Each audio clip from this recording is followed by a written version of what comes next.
Marie-Hélène Riamon, vous êtes présidente de la commission énergie et climat au Conseil régional de Rhône-Alpes, et Othman Larti, vous présidez la commission politique de la ville, logement et solidarité. Votre groupe, le Parti socialiste, écologiste et apparenté, va proposer aux autres groupes du Conseil régional la mise en place d'un service public pour aider les ménages, mais aussi toutes les collectivités, les détenteurs propriétaires de bâtiments, un mécanisme régional labellisé qui les incite, qui les aide, qui les encourage à se lancer dans ce vaste chantier de la rénovation énergétique. Alors, expliquez quelle est votre démarche. Alors en fait, elle est très pragmatique. Aujourd'hui, il y a beaucoup de gens, que ce soit des professionnels ou des particuliers, qui souhaitent tout simplement faire des économies d'énergie. Ils ont bien compris, dans le débat sur la transition énergétique et dans la discussion qui va s'engager sur la loi sur la transition énergétique, que c'est la première chose à faire et que c'est très efficace et en plus, ça rapporte de l'argent. Donc nous, notre idée, c'est de faciliter ce parcours de la rénovation énergétique en faisant en sorte que ces personnes soient les mieux conseillées possibles, soient accompagnées au cours du temps, parce qu'il y a tout un processus de travaux aussi à mettre en œuvre, et puis pourquoi pas, soient aussi encouragées financièrement. Et parfois, c'est juste un petit coup de pouce dont il y a besoin. Ça peut être une garantie pour un emprunt, ça peut être une avance remboursable, ça peut être aussi un crédit d'impôt que l'État accorde déjà.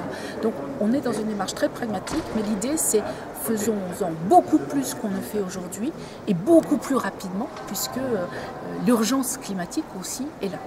D'accord, donc l'idée c'est de compléter les points qui existent, les agences locales de l'énergie, les réseaux qui existent, les guichets, pour en multiplier la puissance et l'accompagnement. C'est exactement ça, pour créer des situations d'effet de levier, et pour cela, il nous semble important de pouvoir les coordonner toutes les initiatives qui existent déjà sur le territoire, portées par des acteurs différents, donc qui ont un lien direct ou indirect avec cette question de la transition énergétique, mais c'est aussi pour nous le challenge d'optimiser les moyens qui sont aujourd'hui mis à la disposition, à la fois des collectivités, mais aussi des secteurs professionnels, pour faire en sorte que cet effet de levier soit le plus efficace possible et que le bénéficiaire se sente accompagné, soutenu et aidé tout au long de son parcours pour atteindre les performances énergétiques auxquelles il souhaite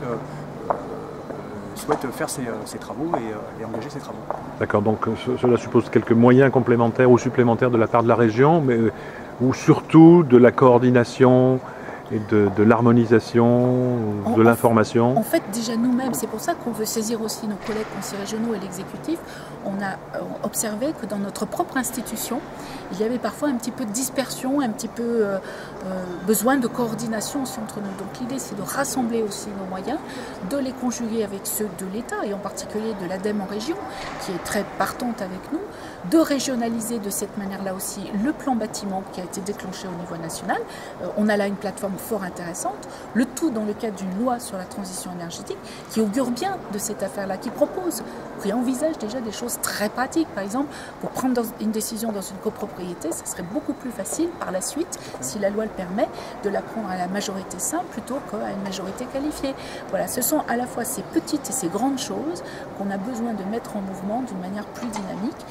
Ça sera probablement quelques moyens supplémentaires à imaginer ou à coordonner, mais au fond, il y a un retour sur investissement qui est fort intéressant, d'abord pour les bénéficiaires eux-mêmes, pour la région, dans la mesure où si elle procède par avance remboursable, eh bien, on fera tourner l'argent public avec d'autres acteurs, et puis surtout pour l'économie rhône-alpine, puisque en dopant ces systèmes-là, par l'effet de levier qu'évoquait Othman, on pourra aussi obtenir plus de millions d'euros de travaux, de chantiers, donc de l'emploi et de l'activité pour les entreprises. Et je rajouterais la capacité aussi à monter en qualification, en compétences des professionnels sur ce sujet, pour faire en sorte qu'ils puissent demain être efficaces sur tous les marchés qui relèveront de ce secteur-là. Très bien, alors le calendrier optimum. Nous saisissons nos collègues dès la plénière du mois d'octobre, le 2 ou le 3 octobre prochain. Ensuite, nous espérons que nous serons entendus.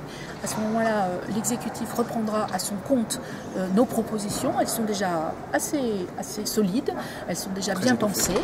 Et nous nous réjouissons du fait que la région Rhône-Alpes ait décidé dès aujourd'hui de créer un nouveau poste, de mettre en œuvre aussi des moyens humains pour accompagner ce processus. Une personne est aujourd'hui en charge à la région Rhône-Alpes de la régionalisation du plan bâtiment.